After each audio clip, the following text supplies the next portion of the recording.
Buenos días, muchas gracias por haber venido a todos. Hoy tenemos con nosotros a Alejandro Gracia Cenamor, Alejo entre los amigos, no quería decir su apodo, su nombre como le conocemos todos, que nos va a hablar sobre un tema pues bastante controvertido, que son el fraude de las emisiones patrióticas en España. Bueno, como se trata de una tertulia debate, porque a él le ha gustado así, espero de todos vosotros que hagáis comentarios y bueno, y le remarcáis pues las cosas que él pueda decir. Quiero aprovechar también que me ha pedido la Federación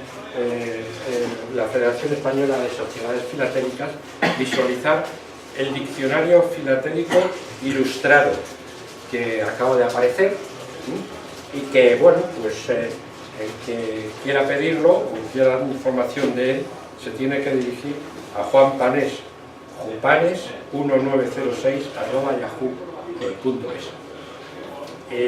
Por último, simplemente hacer la entrega como conferenciante a un pequeño obsequio que vamos ofreciendo ahora con la conferenciante, que es un pequeño detalle, es un microscopio filatélico.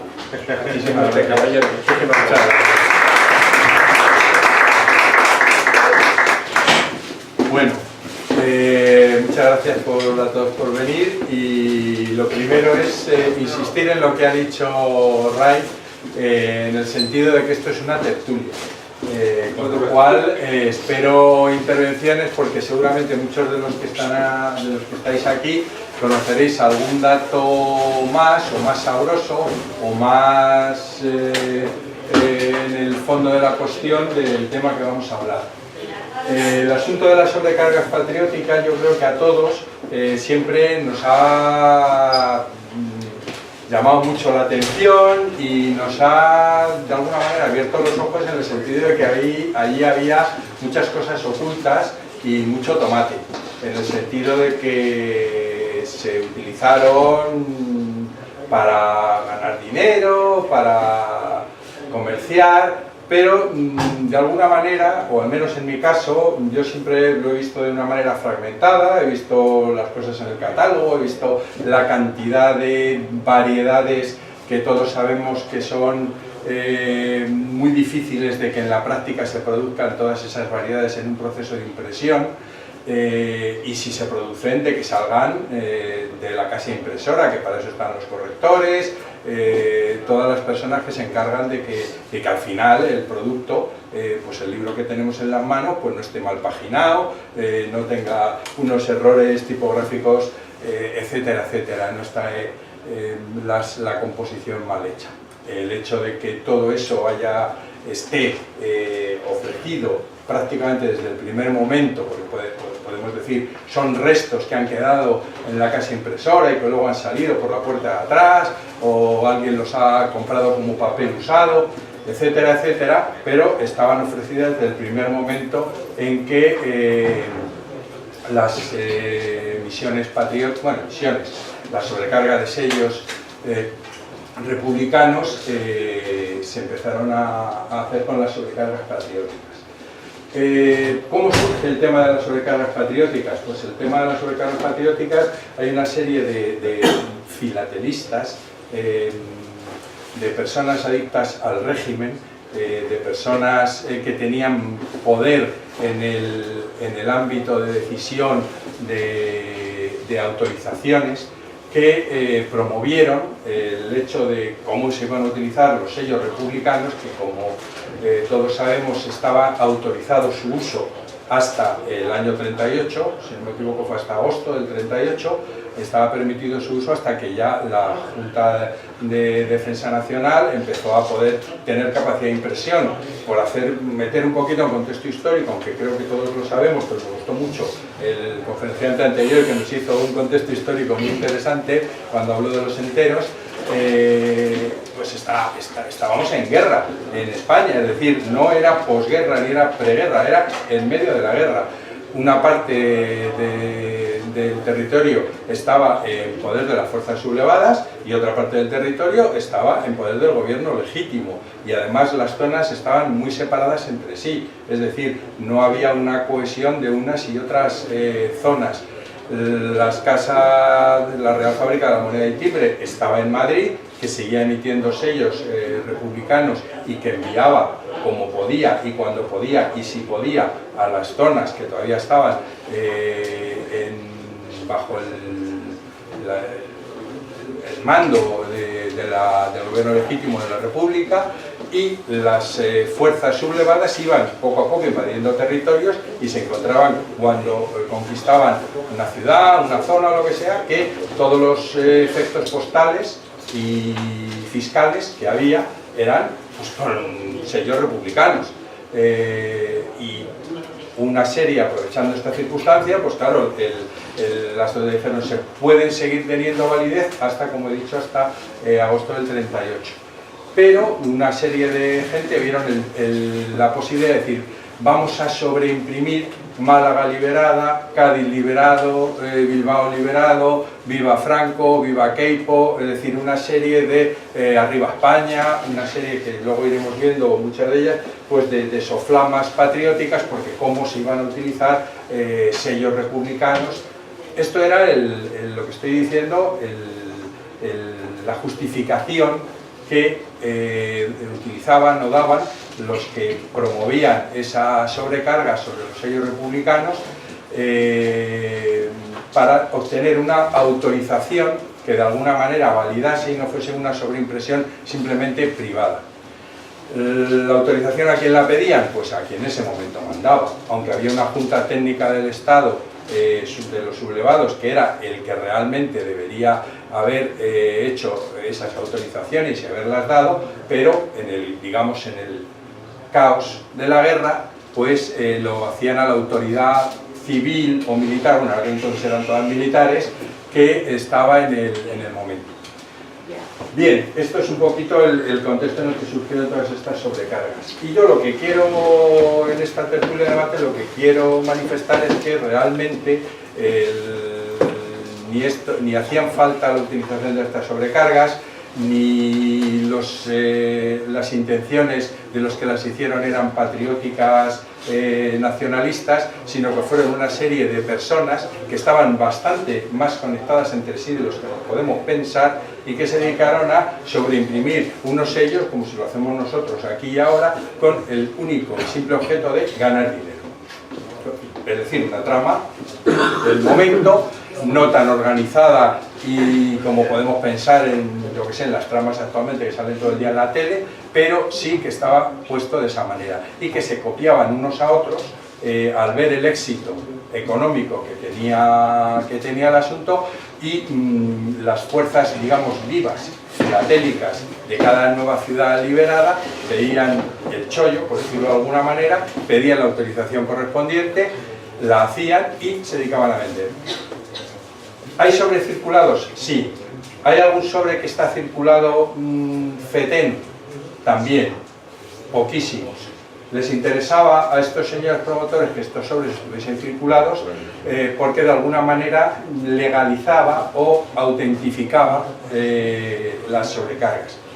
Sin embargo, hicieron, por supuesto, autoenvío, el 98% entre esta serie de trama de coleccionistas, de promotores, de comerciantes, se autoenviaban unos a otros cartas, se autoenviaban series, pero el interés que tenían era vender series nuevas, no en vender series usadas, es decir, ellos promocionaban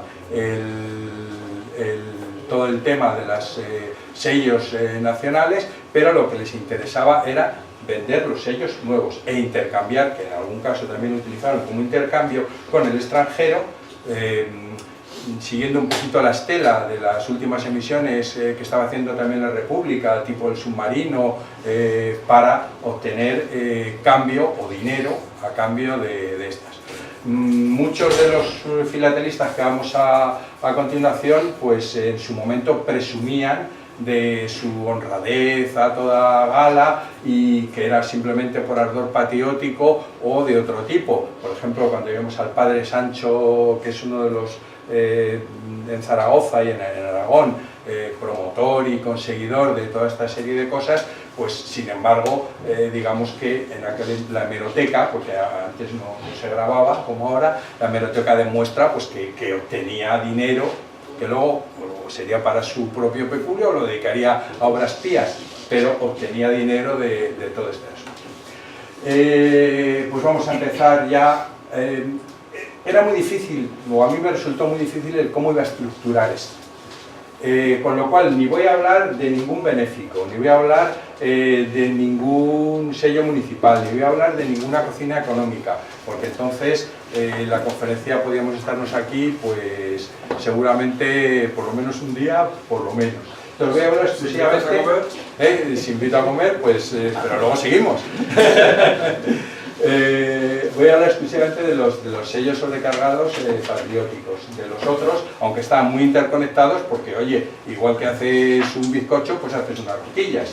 Pero me voy a intentar ceñir exclusivamente a los sellos patrióticos. Ya digo que me resultaba difícil estructurar la conferencia. Al final lo que decidí, siguiendo un poquito el libro que me inspiró y que de paso aprovecho para hacer un homenaje a uno de nuestros ilustres filatéricos, Félix Gómez Guillamón Miraver, fallecido hace... No, de momento no. ¿Todavía no ha fallecido? Pues le hago También estaba vivo. Pues entonces le hago homenaje, perdón, no sé por qué tenía yo la Aracil información. fue el que falleció. Ya, Aracil, por supuesto, pero pensé que Félix Guillamón también había, pues estoy equivocado, pues me alegro mucho, pues le sigo haciendo homenaje porque es un ilustre filatélico que todavía vive. Entonces, al leer este libro me inspiró y dije, pues lo mejor es orientarlo por zonas donde había una influencia de unos, ya digo, promotores de este tipo de misiones e ir un poquito intentando desgranar, con la ayuda de vosotros, de qué influencia y de qué es lo que hicieron en cada sitio. En el título del fraude de las sobrecargas, pues he puesto, porque fue la primera autorizada, pues lo de Palma de Mallorca. Entonces este es un sello de Palma de Mallorca. Al final veremos el listado de todos los señores que se autodirigían sobres, insisto, para justificar el uso postal de estas emisiones. Aquí. No, pues me salta una. Aquí. Bien. Esta es la autorización de los 4 valores, de los 1, 2, 15, 30 céntimos con la inscripción Vida España, Mallorca, 19 de julio del 36, para conmemorar, bueno, como lo pone. Entonces el gobernador civil autoriza a que se haga esta emisión. ¿Y quién está detrás de esta sobrecarga? Porque siempre había pues, un promotor filatélico, un tal, que era el que de alguna manera, y uno de los argumentos que aducían es que no cambiaban el valor facial del sello, es decir, que no obtenían ninguna sobreprecio, sino que el sello mantenía su valor facial, y lo único que hacían era decir, pues eso, que viva Franco, que arriba España, etcétera, etcétera, etcétera. Y de esa manera, digamos, les era más sencillo porque no quedaba patente el beneficio económico. El beneficio económico venía después porque estas series, salvo en un caso, no se vendían nunca en las oficinas de correos. Nosotros las sobrecargamos, nosotros las hacemos y nosotros las distribuimos. En muchos casos también para que circulase, como había también contactos, se distribuían a entidades que tenían mucho correo, por ejemplo a bancos. Entonces, dentro del banco había uno de los promotores que trabajaba en el banco y que en vez de comprar otro tipo de sellos, pues a valor facial compraba ese tipo de sellos y las cartas del banco. Por eso muchas de las cartas, además que muchas se han conservado, también veremos también el por qué se han conservado, se van franqueadas con ese sello. Hay un caso especial que ya llegaremos a él, que es el de Sevilla, que pues Queipo de Llano pues no podía ver que llegase a su oficina un sello con los traidores republicanos, y entonces su ayudante tenía una imprentilla donde sobrecargaba, antes de pasarle el correo al general, le sobrecargaba con el Arriba España, con el Arriba España y tal, aparte de la que estaba en correos también en Sevilla, donde todas las cartas que los sevillanos echaban les arreaban con la imprentilla también, por eso hay mucho de las con esa imprentilla, y la imprentilla está puesta encima del matasellos en el caso de las que van al cuartel general de Queipo de Llano, dirigidas a Queipo de Llano, porque van dirigidas de otro punto de la península con su matasellos, y la imprentilla la arreaban. Durante mucho tiempo se pensó que eran apócrifas y que estaba puesta fraudulentamente, ¿no? Estaba puesta de esa manera, para que Queipo no se enfadase. Entonces, como estaba diciendo, pues la familia Forteza, que fue la que se encargó de conseguir esta sobrecarga, que eran los representantes de Ofilma. Luego llegaremos a Ofilma, que también supongo que es conocido de todos, el famoso Juan Marra, y también el Boletín Filatélico Español de Mancheño, que eran Antonio e Ignacio, que eran dentro de la familia. Y el coronel Luis Cerdo, que fue el creador de la Agencia Filatélica Española. Todos estos señores, había muchos más, solo he puesto unos cuantos porque si no luego ya veremos el listado, pues nos podríamos eternizar aquí simplemente con una exposición de nombres que pienso que no iba o que no aporta mucho más. En este caso, pues no hay errores en la sobrecarga, es la primera, no hay dobles impresiones, no hay sobrecargas al revés, etcétera, etcétera. Es decir, que curioso, ¿no? Que es la primera, eran todavía, digamos, nobles, ingenuos, todavía no se les había ocurrido el tema o no lo hicieron. Empezó por Mallorca, salto a Málaga porque creo que el personaje se lo merece. El Juan Marra de Rensis fundó la agencia Ofilma, editó una revista y produjo el primer catálogo de sellos patrióticos. Este personaje es muy conocido, muy controvertido. Aquí están el catálogo de Ofilma y el primer suplemento del catálogo. Ya que tanto se metió, este señor tiene una filatelia en Barcelona, era un italiano que tiene una filatelia en Barcelona, y cuando las hordas rojas era de ideas, pues podéis imaginar, de extrema izquierda, claro, o sea, al revés, extrema derecha. Entonces asaltaron su filatelia, tiene un stock bastante bueno, y todo lo robaron, lo destrozaron, tal, o sea, con lo cual se acrecentó aún más su odio. Entonces se metió, al no tener ese estocaje, no tenía prácticamente nada de lo que tirar, pues se metió en el negocio de las sobrecargas, le fue bastante bien. Se metió en el negocio de los benéficos, le fue bastante bien, ya tenía impresores, trabajaba con este hombre, también con Aurelio Cambelo Reina para la fabricación de sello de caucho, tenía su propio sello de caucho, y tenía muchos contactos debido a su afiliación al régimen para que le facilitasen pues llegadas falsas, cartas autoenviadas, etcétera, etcétera. Y tanto se emocionó que al final acabó falsificando los sellos de la Junta de Defensa Nacional, porque empezó haciendo reimpresiones que se vendían como tal, pero como le salían bien y colaban, y algún otro luego los vendía como buenos y tal, pues al final acabó reimprimiendo toda la serie de la Junta de Defensa, la primera serie del nuevo Estado español, y le pillaron y acabó con sus huesos en la cárcel y expulsado de España, aunque luego volvió. Pero es un personaje, desde luego, pues de circunstancias y de la época. He puesto aquí de la filatelia Rodríguez, porque otro de los famosos, Antonio Rodríguez Hidalgo, otro de los en Málaga que se dedicó, y este es un anuncio de los muchos que había en la época, donde pues ofrecía de todo, cambiaba, tal, y sobre todo pues los patrióticos eran lo que ellos proporcionaban porque era de lo que tenían, y con arreglo al catálogo Ofilma, que es el que hizo Juan Marra. Y luego otro personaje también metido en todo este jaleo, pues Jesús del Río Armenta, era directamente funcionario de correos, os podéis imaginar, ¿no? Pues a partir de ahí todo el montaje, todos los sobres, toda la admisión por parte de correos de las cosas más insospechadas. Estos son otra serie de sobres. Todas estas direcciones luego lo podéis comprobar, aunque estén dirigidas en muchos casos al extranjero, en algunos casos eran direcciones falsas que luego o bien se devolvían o nunca salían, un bisectado que no pintaba absolutamente nada, es decir, todo tipo de maquiavelismos.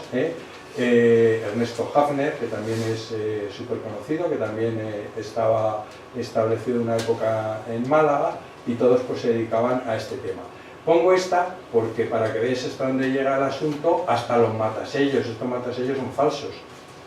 Aquí Jorge que hace correr, pues estos matasellos son falsos, creo que se falsificaron en París. Es decir, que porque había demanda de sobres y tal, y ya pues ellos no tenían capacidad de ir al correo y tal, bueno, pues falsificaron una serie también de matasellos, pues igual que se falsificaron los de la Maja, que bien lo sabe Eugenio, es decir, pues todo este tipo de tropelías. Vamos a Sevilla, que ya os he contado un poquito antes, y es un lugar pues muy importante en la preparación y difusión de los periódicos. Está Armando Gómez Cepeda, que es bueno, pues un crack en este asunto, preparando sobres que vamos a decir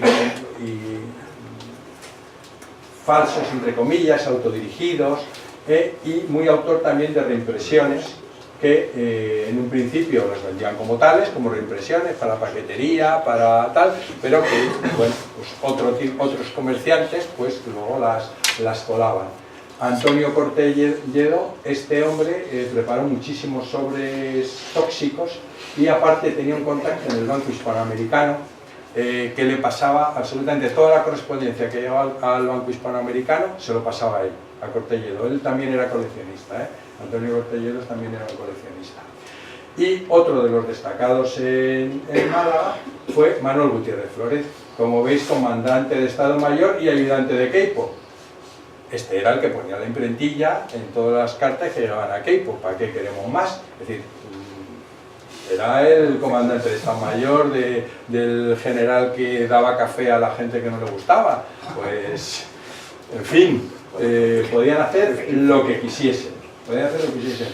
He puesto este sobre a posta con la dirección quitada porque en un momento dado a mí me extrañó que hay varios sobres con la dirección quitada, y algún que otro comerciante me comentó que es que pues la gente que no quería ver sus direcciones puestas y tal.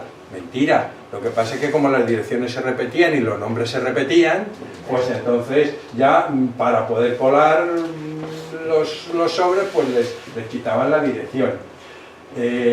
Otros cogían la guía de teléfonos o lo que sea, ponían direcciones reales y nombres reales, pero que jamás llegaba la carta a la persona, para justificar un poco la circulación de los sellos patrióticos, porque como os he contado, el negocio no era el sello usado, eran las series nuevas que se vendían por todas partes. Este lo he puesto porque aquí, no sé si en esto, pero se aprecia bastante bien que la imprentilla está puesta por encima del matasellos ambulante. Y esta carta se la dirigieron al cuartel general de Queipo con su matasellos ambulante normal, y al llegar pues este señor, Manuel Gutiérrez Flórez, le arreó con la imprentilla, que era igual que la que tenían en Correos.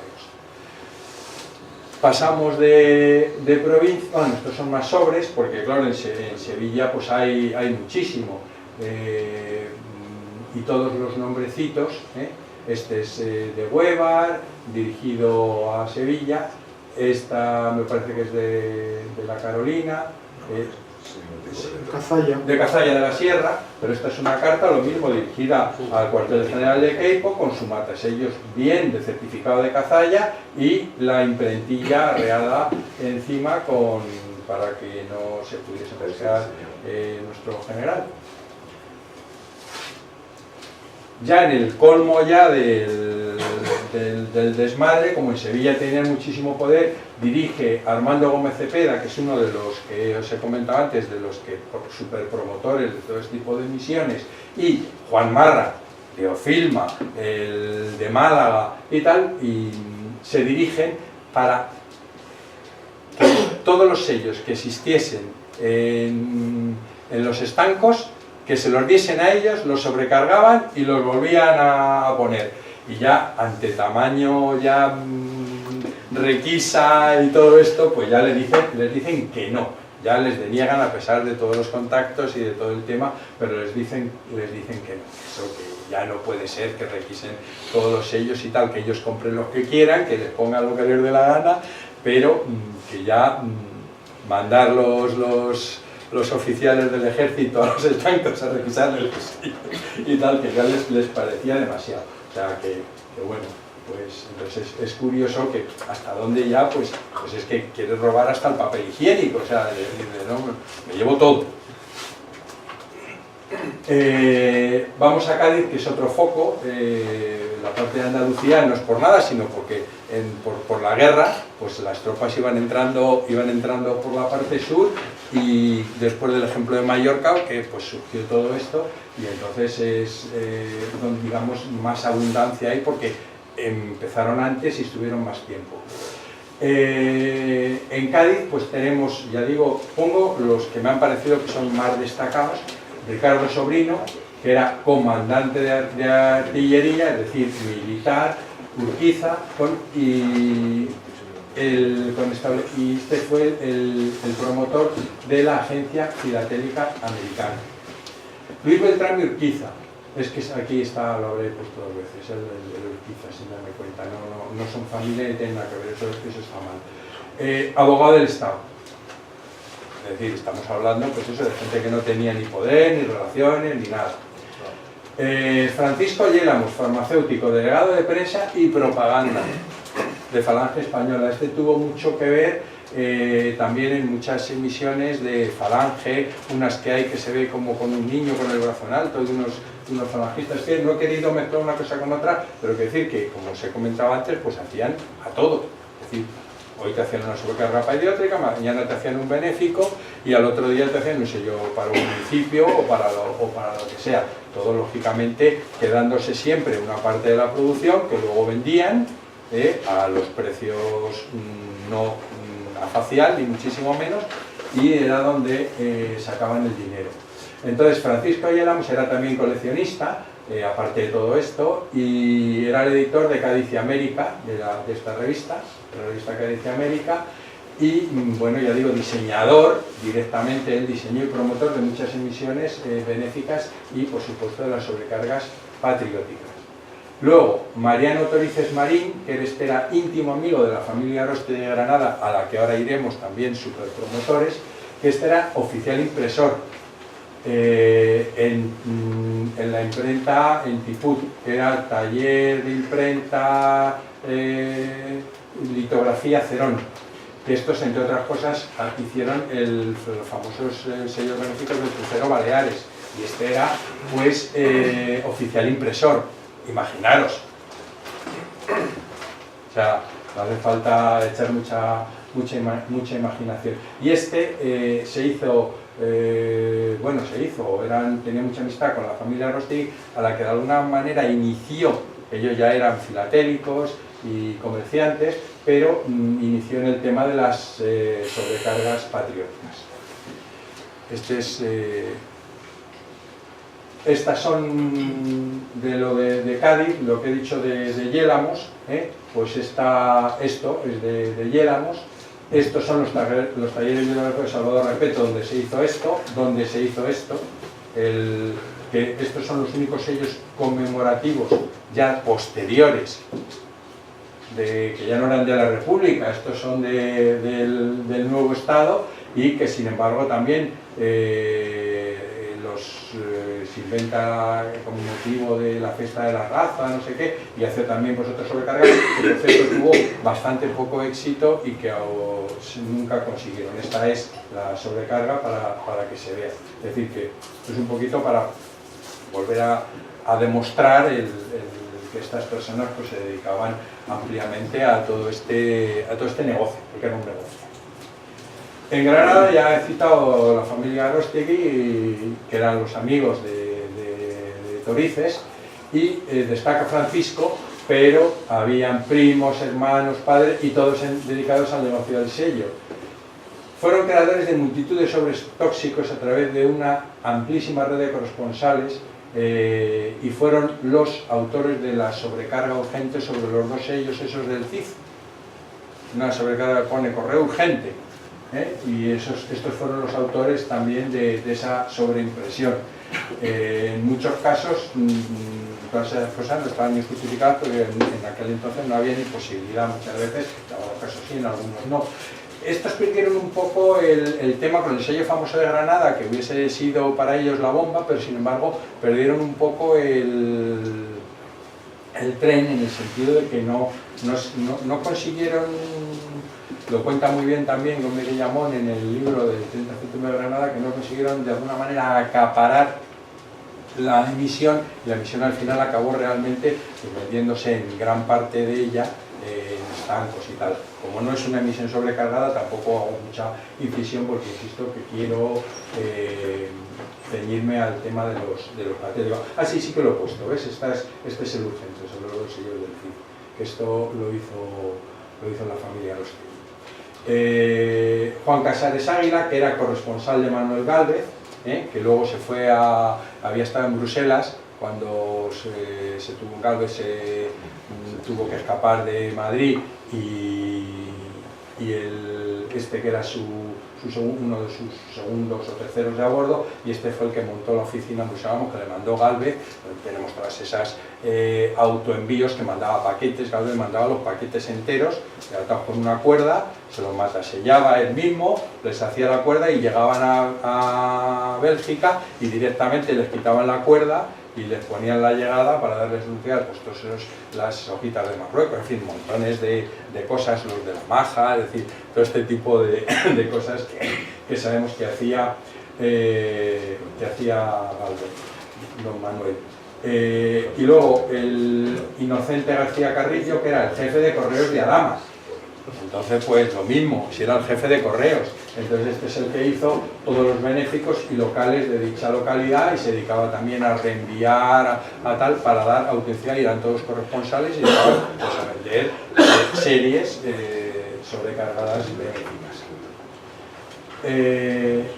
En Aragón, ya os he contado antes un poco, pues destaca la figura del padre Sancho, que se llamaba José Sancho Hernando, mentor espiritual de la Casa Portabella. Gracias a él, la Casa Portabella, que eran súper amigos de él, es la que hizo los sellos de la Junta de Defensa Nacional. Que junto con Andrés García Gracia, muy aragonés, que era militar y con comercio filatélico en la calle Alfonso, que es pues, una de las calles principales de Zaragoza. La calle Alfonso pues, es como la Gran Vía, más o menos. Bueno, más bien como la calle Serrano, más que como la Gran Vía. Y entonces consiguieron el permiso para hacer las improntas patrióticas. Don José, el padre Sancho, no tenía rubor, don José Sancho filatélico. Y esto es un sobre, como podéis ver, autoenviado, que no va enviado por él mismo, pues con todas las series que os podéis imaginar sobrecargadas. Esta es la autorización que consiguen. Todas las autorizaciones además eran por periodos de tiempo muy cortos, para tal, es decir, y luego hacían, con la autorización ya, hacían lo que les daba la gana, es decir, te autorizaban para decir buenos días y se tiraban hablando un año.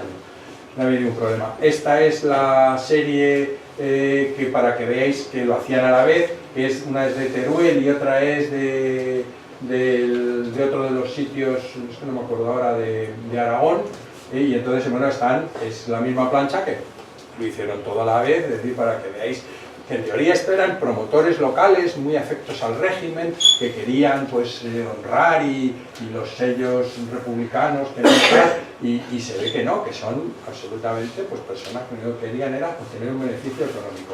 Y resulta que en Zaragoza estaba también José María Francés Alonso, al que todos también conocemos, funcionario de correos, colaborador en el servicio de enlace en Nacho Enea, con lo cual aquí también tenía un montón de tal, colaborador de Gomis en el catálogo de los matasellos especiales, y en 1948 fue el jefe de la oficina filatélica del Estado.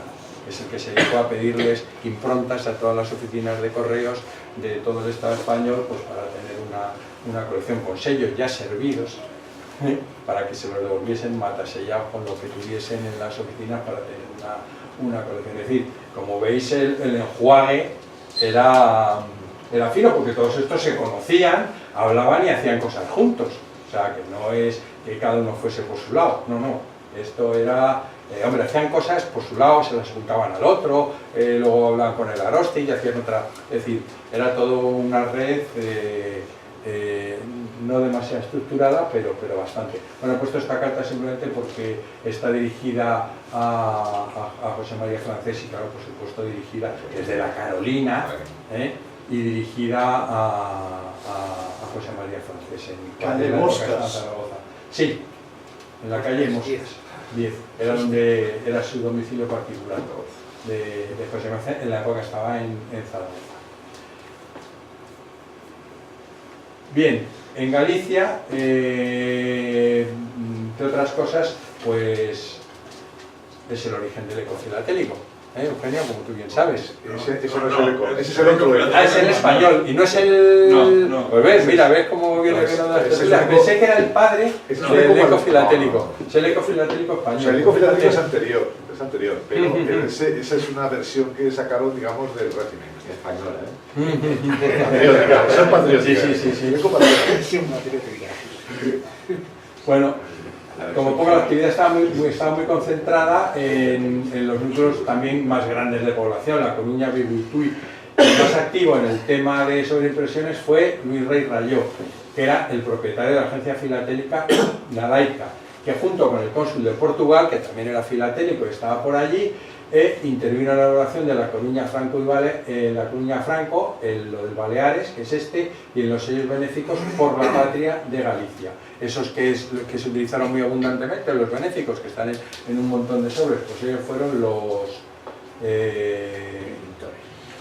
y Carlos Lence, que residió temporalmente en Pontevedra y Vigo, porque también le pilló allí el tema de la guerra, y entonces pues se quedó allí y también algo tendría que ver con estas cosas. Entonces el eco, que yo pensé que era de tal, pues se empezó a editar en La Coruña como revista independiente y editaba separatas para colocar los patrióticos e incluso los sellos rojos. Dentro de la propia revista pues estaban las hojas del álbum para promocionarlo y estas cosas.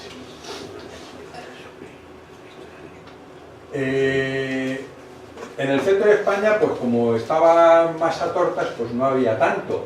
Pero Cirilo Fernández Nieto, que era pagador de obras públicas y creador de la leyenda Ávila, con autorización, bueno, Ávila de España y tal, o sea, cuando pongo Ávila me refiero a la parte de Ávila, con autorización de la Junta Técnica del Estado. Este sí consiguió una aprobación de la Junta Técnica del Estado, que digamos que era y tenía unas excelentes relaciones con Juan Mancheño, del que luego hablaremos, que digamos que dentro de toda esta vorágine, aunque también de alguna manera se aprovechó un poquito del tema, pero él denunció muchísimas barbaridades que se hacían con estas emisiones. En Burgos, el más antiguo, Herminio Álvarez Miaja, era el MI, que posteriormente se trasladó a Madrid, y este también logró autorización de la Junta Técnica del Estado para la emisión de Bilbao, y consiguió que fuese vendida a la Administración de Correos de Bilbao los meses de julio y agosto de este año. Es decir, que de alguna manera cogió sellos, tal, y se los volvió a pasar a tal, para que tuviesen una cierta circulación. Por eso digo que sí que hay algún que otro sobre que sí tiene el sello, pues un particular que iba, compraba su sello, le daban ese, lo ponía en la carta y lo mandaba a su primo. Pero de esas cartas, poquísimas, como todos podemos entender, se han conservado, o yo no he visto nunca ninguna, porque lo que sí abunda muchísimo es esto. Es decir, sin ningún tipo de remite, sin ningún tipo de nada, simplemente para decir, están usados. Hay hojas enteras, y de alguna manera, pues, porque también había coleccionistas, algún loco de ser usado, como yo, y entonces, bueno, pues lo quería usar. ¿Pero lo quieres usar? Pues te lo vamos a la oficina de correo, mi primo te lo matasella en un pispas. Matasellos de certificado. Efectivamente, con el certificado, o elegir. Con el certificado siempre era más molón, ¿no? Era menos habitual que el Logroño. Manuel Aybar, de este hay poco, yo he encontrado poco de él, era también militar, consiguió la autorización para la sobrecarga, sobrecargó esto, pocos ejemplares y hay muy poca circulación, o al menos yo he visto poca circulación de ellos. En Nuevo, por supuesto, con lo de siempre, pero circulación hay muy poquito, o yo he encontrado muy poquito de esto. Y seguimos en Castilla la Vieja. José Delgado, que era el comerciante de Madrid, la guerra le pilló en Segovia, es decir, estaba allí de vacaciones, no es que se fuese, creo. Y entonces, bueno, pues fue el promotor de la primera y segunda serie patrióticas, que estos, ya vuelvo a insistir, que no son de la República, que no son no sé qué, y esta está dirigido a Serebrequian, que es otro de los que estaban metidos en el ajo, y el remitente de la carta, José Delgado, Velasco, Segovia, España, para justificar pues, estos sellos pues, que sí que realmente circulaban y que eran sellos auténticos. De alguna manera tenían que lavarse la cara pues, ante la comunidad filatélica internacional, aunque bueno, yo creo que se lo dio el primero. En Vizcaya, Eugenio Fojo Martés, que era propietario del Norte Filatélico, entonces, para conmemorar el primer aniversario de la liberación de Vizcaya, por las Fet y las Hons, imprime esta frase sobre 3 sellos y los vende a través del Norte Filatélico, que era su revista.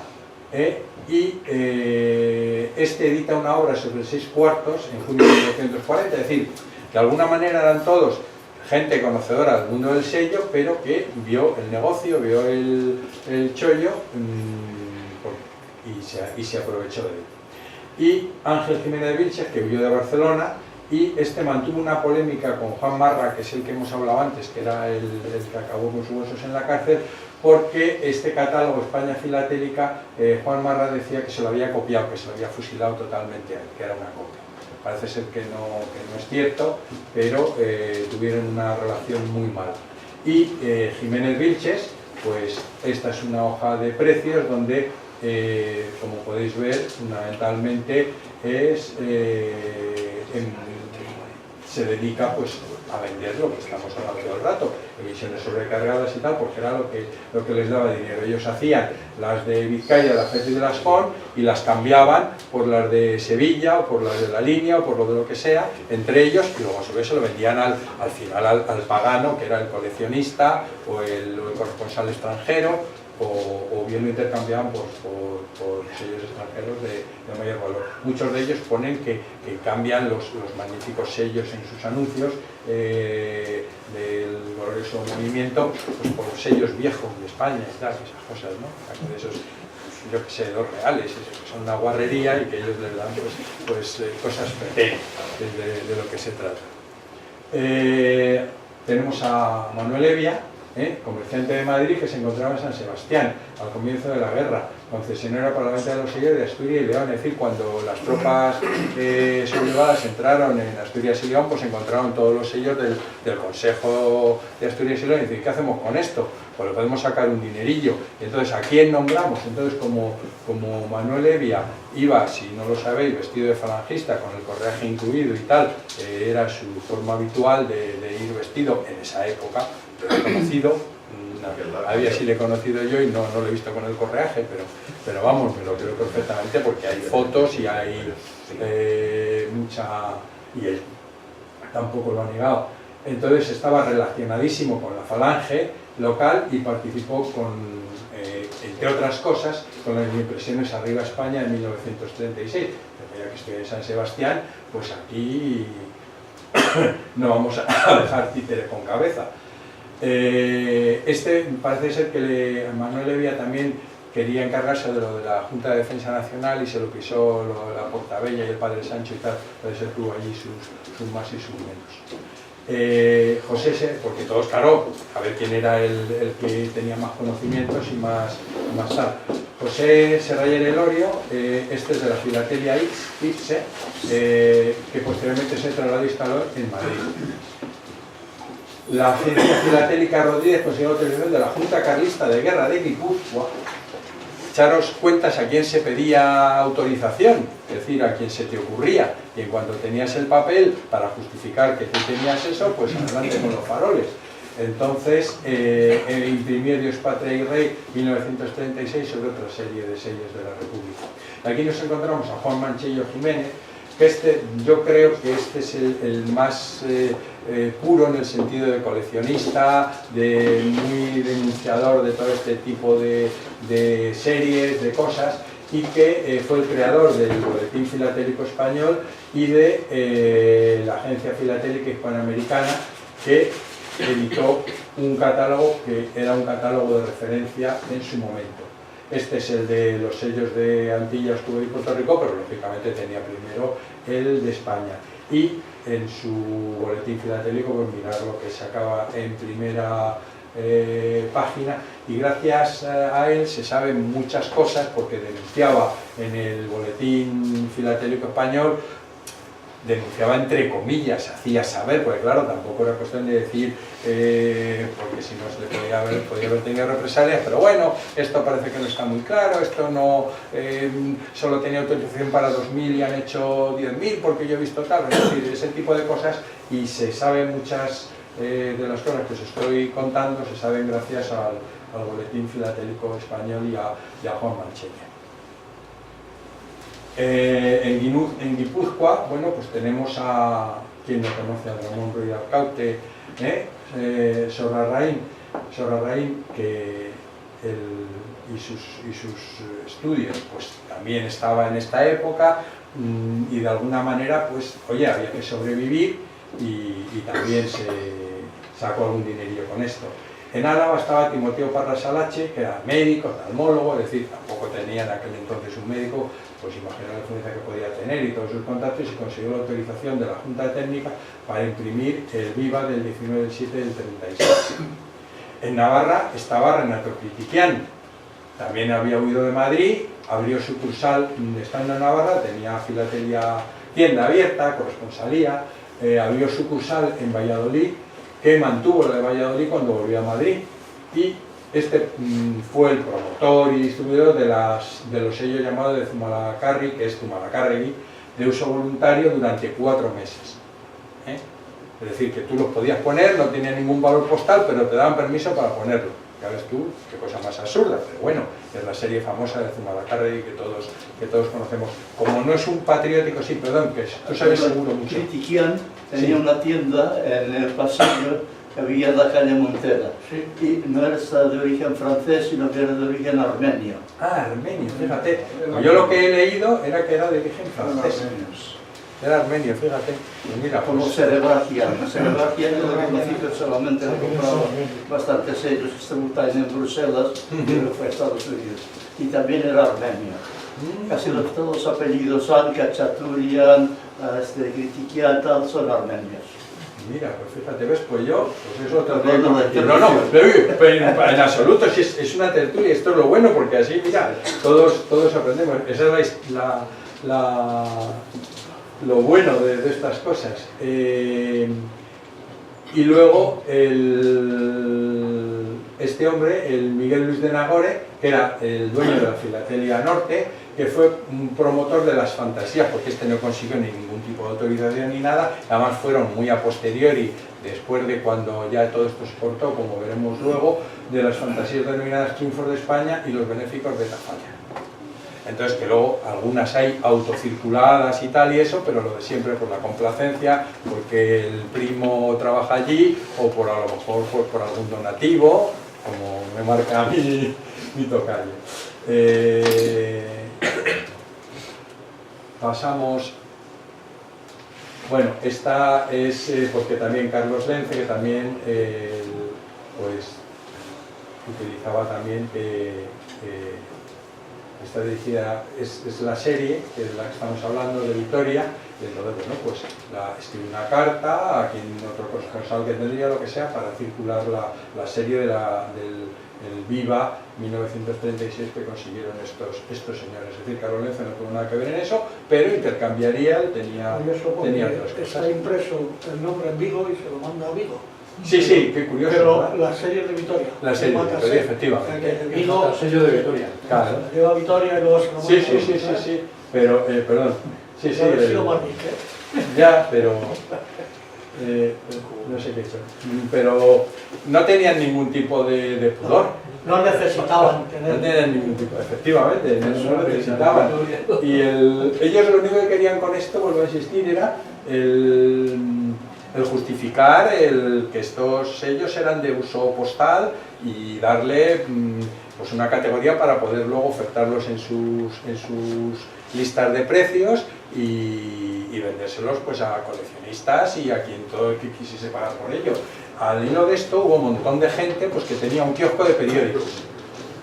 Y entonces llegaban estos señores y le decían, mira, series patrióticas que tienen mucho tirón y tal. Y el otro lo vendía en el kiosco de periódicos, le daban un porcentaje en un estanco, en 1000 puntos, en papelerías, librerías, en todo ese tipo de sitios, es donde estas series se podían, aparte de las filatelias que se encargaban de hacer la promoción, donde se podían adquirir estas series. Pero claro, en Villanueva del Pardillo, que ellos no tenían poder, pues llegaban al estanquero o al del kiosco de la plaza y le decían, mira, con esto te puedes ganar un dinero, yo te vendo la serie, yo la estoy vendiendo, aquí tengo mi lista, pues a 3 pesetas la serie completa, pues yo te la vendo a 2,50 y por cada serie que vendas te ganas 50 céntimos, que la vas a vender como churros.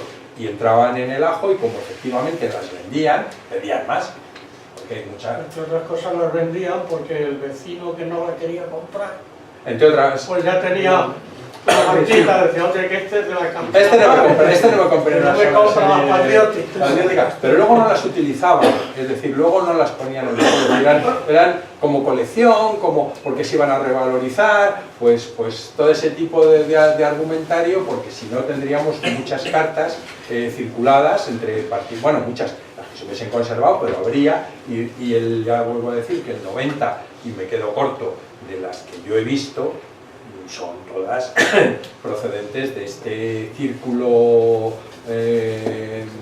Cosa Nostra que se formó con este asunto. En Canarias, bueno, Canarias ya es la repanocha. En Canarias es la repanocha. De los aires de Canarias no voy a hablar mucho, solo recordaros que en España en esta época no había ningún sello de correo aéreo, no era necesario para circular por el correo. Bueno, aquí tenemos un señor que sabe mucho de correo aéreo, casualmente, y no se necesitaban. Pero en Canarias sí fue obligatorio el arrear unos sellos de correo aéreo porque la Lufthansa pues cobraba por llevar el correo. Y entonces los hicieron, como vieron el chollo, porque tuvieron mucho éxito. Al principio lo hicieron en plan normal y vieron que aquello era un chollo, pues entonces ya fue cuando empezó todo el desmadre de los sellos y sobre el correo, y la Lufthansa encantados porque se llevaban un montón de cartas que no hubiesen salido, es decir, normalmente el correo hubiese llevado, vamos a poner 1000, no sé el número, pero y gracias a esto pues llevaban 10.000, claro, la Lufthansa cobraba 10.000 cartas, entonces le venía muy bien, así que todos contentos. Algunas, como veis, no están ni siquiera circuladas, es decir, por avión, tachado el correo aéreo. No. A ver, o sea, esa marca que estás señalando sí. va a Bélgica. Entonces, la ruta de Lufthansa en el año 39, en febrero, quiere decir que voló hasta Marsella. Esa es una marca de interrupción de servicio francesa. Es decir, tú podías pagar el porte hasta destino o tú podías pagar el porte hasta donde fuese. Cuando en Francia, pues si estaba pagado hasta suelo francés, esa carta voló hasta Marsella. En Marsella la bajaron del avión, la pusieron la marquita esa, las 2 rayitas, para servicio en interrumpido. tren o Sí, en coche, en autobús, o fuese. Pues mira, Pero, otra estas cosa nueva que he cartas, aprendido, que el no lo sabía. 99% no es que no estén circuladas.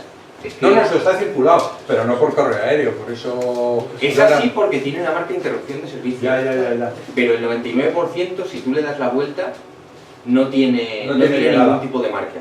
Esta sí, estas cartas son mías. no tengo la vuelta, o sea, no he... No, la de la puesto izquierda la vuelta, seguro por la marca. pero esta no lo sé, pero esta ¿Esa? desde luego sí que tiene la llegada a Bélgica, porque será un corresponsal que... Y la de la derecha, Y la de la derecha, pues con esta etiqueta por Lufthansa. avión, que bueno, con la etiqueta, esta la he puesto porque también tiene pues una póliza, es decir, esto pues una carta que no es nada filatélica, ¿no?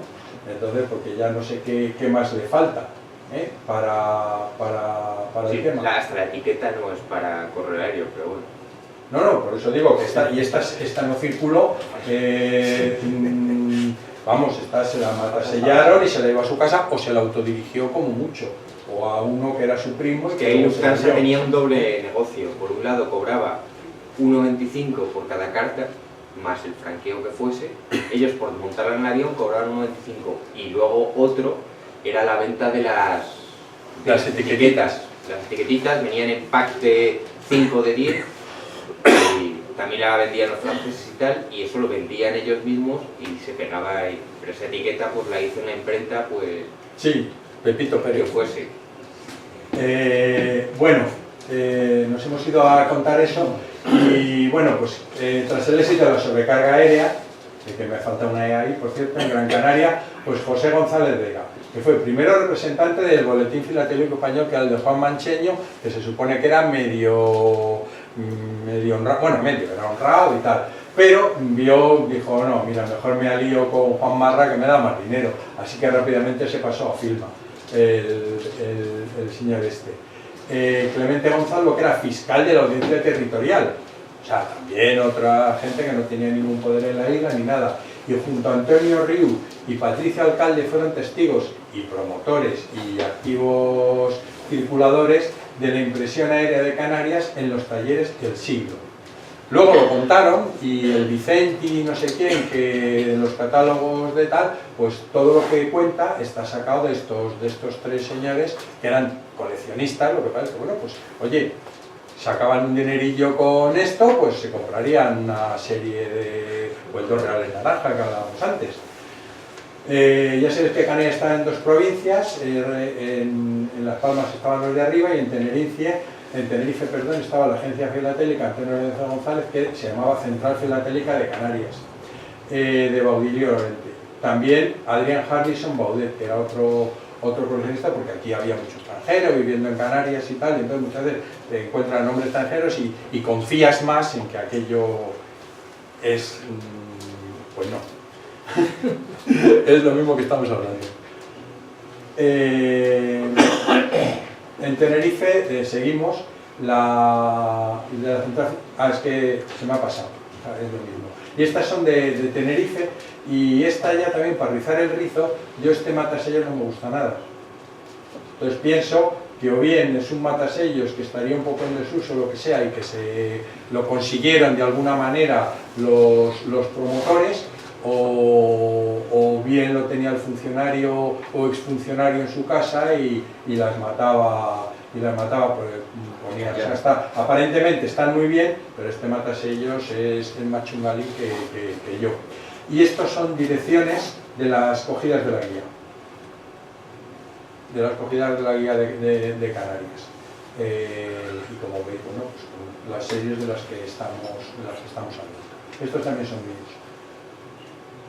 Y aquí llegamos al índice alfabético exhaustivo de todos los señores que se dedicaban a todo esto. No, es que esto es esto es otra, es decir, de la A hasta la Z. Entonces todos estos señores participaron de alguna manera en el movimiento de estas sobrecargas. He puesto aquí también, estos ya son fantasías, esto ya es de cachondeo, esto lo hacemos aquí nosotros, y bueno, pues he puesto un ejemplo de estas, que son todas, pues eso, fantasías hechas a posteriori sobre sellos de la República, para venderlos pues a un incauto coleccionista y ganar un dinero. Pues ya digo, son fantasías hechas totalmente fuera de época, pero de época, pero muy fuera, y que no, Ya estas ya no responden a nada, ni son nada, simplemente como si las hacemos aquí nosotros y bajamos ahí a la plaza y encontramos a un palomo. Yo sobre estas emisiones tengo una teoría, ¿no? Es difícilmente demostrable, pero bueno, en el año 36, en los 30, 40, 50, los militares tenían mucho prestigio, pero poco pecunia, poco salario. Era el ser general o general de división, era un puesto que te otorgaba mucha prebenda pública. Tú pues, podías ir por la calle y te abrían el paso, te podías saltar los semáforos, etcétera, pero realmente el sueldo, los ingresos que tenía un general no eran, digamos, acordes a lo que al estatus que tenía. Sí, como actualmente el presidente del gobierno, que gana de sueldo, gana muy poco. Esto yo creo que es un negocio montado por y para generales, por una razón muy simple. ¿Cuántos billetes republicanos incautados en la toma de ciudades siguieron circulando? Aunque fuese con una sobrecarga que pusiese arriba España. Ninguno. ¿Por qué?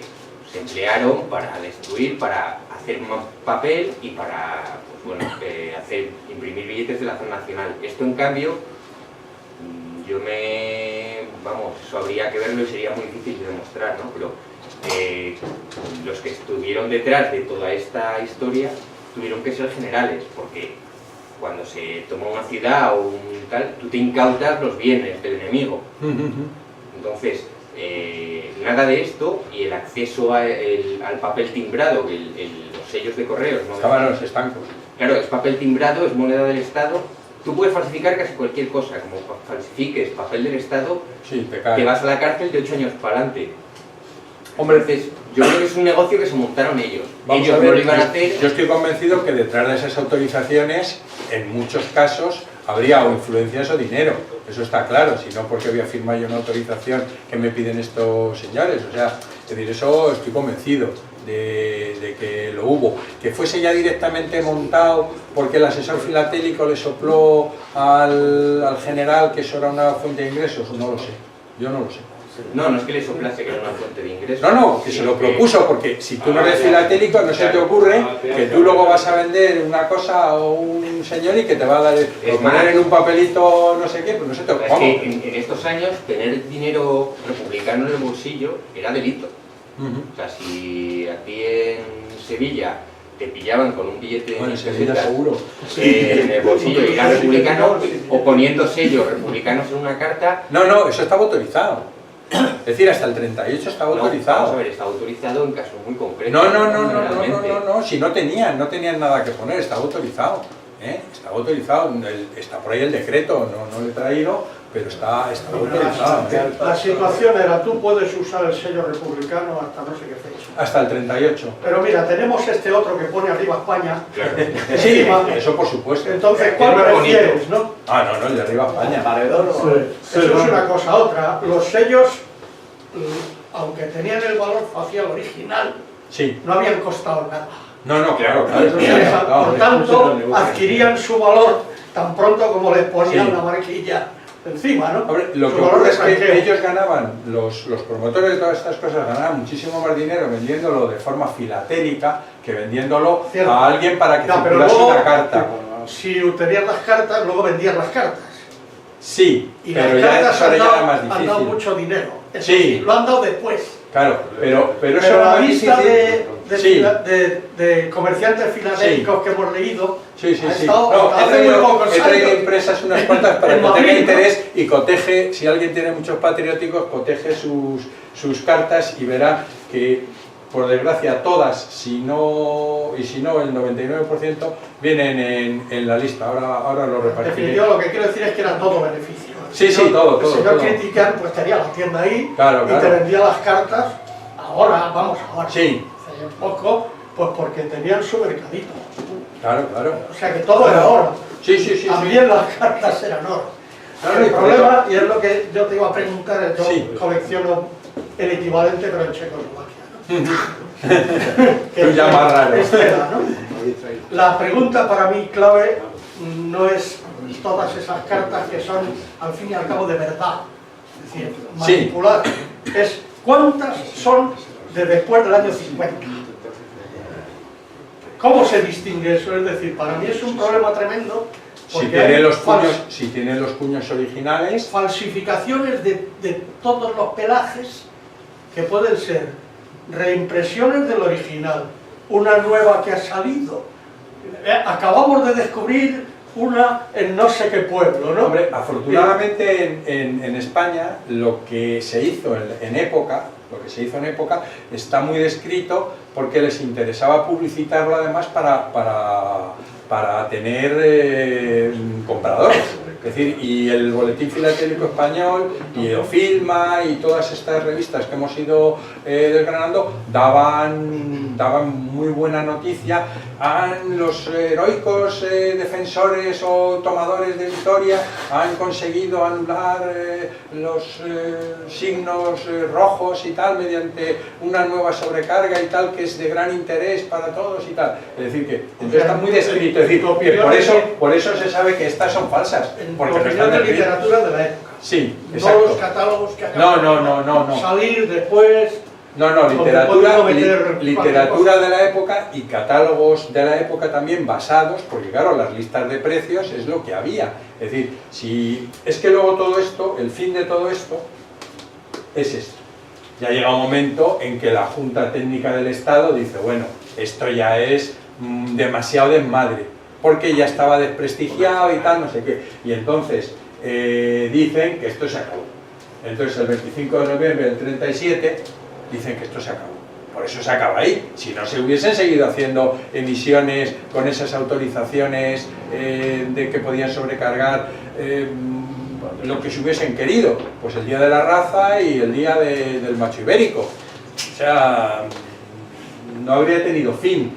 Entonces, aunque lo dice aquí, aunque esto está cogido de Pina, que Pina, por ejemplo, me hace mucha gracia porque a las emisiones patrióticas pues, les dedica 2 páginas, pero 2, se acabó, no le dedica más, no les da, porque claro, considera lo que yo creo también que son, sin ningún interés realmente filatélico, sino que es algo pues entre particulares y que puede tener ese simplemente de anecdotario, de tal y de cual, pero vamos, que aunque la prohibición estaba recogida en la ley del timbre, pero aquí ya te lo aclaran y dice que habiendo llegado a conocimiento de la Junta Técnica del Estado, estaban desde el 36, pues tardaron un poquito en enterarse, haberse emitido timbres impresos, con la inscripción correos, tal, no sé qué, y aparte lo ponen, está claro que ya no pueden seguir haciendo eso, pero tampoco se meten demasiado porque quizás había muchas fuerzas fácticas metidas en el asunto. Y entonces, ¿qué siguen? Los benéficos.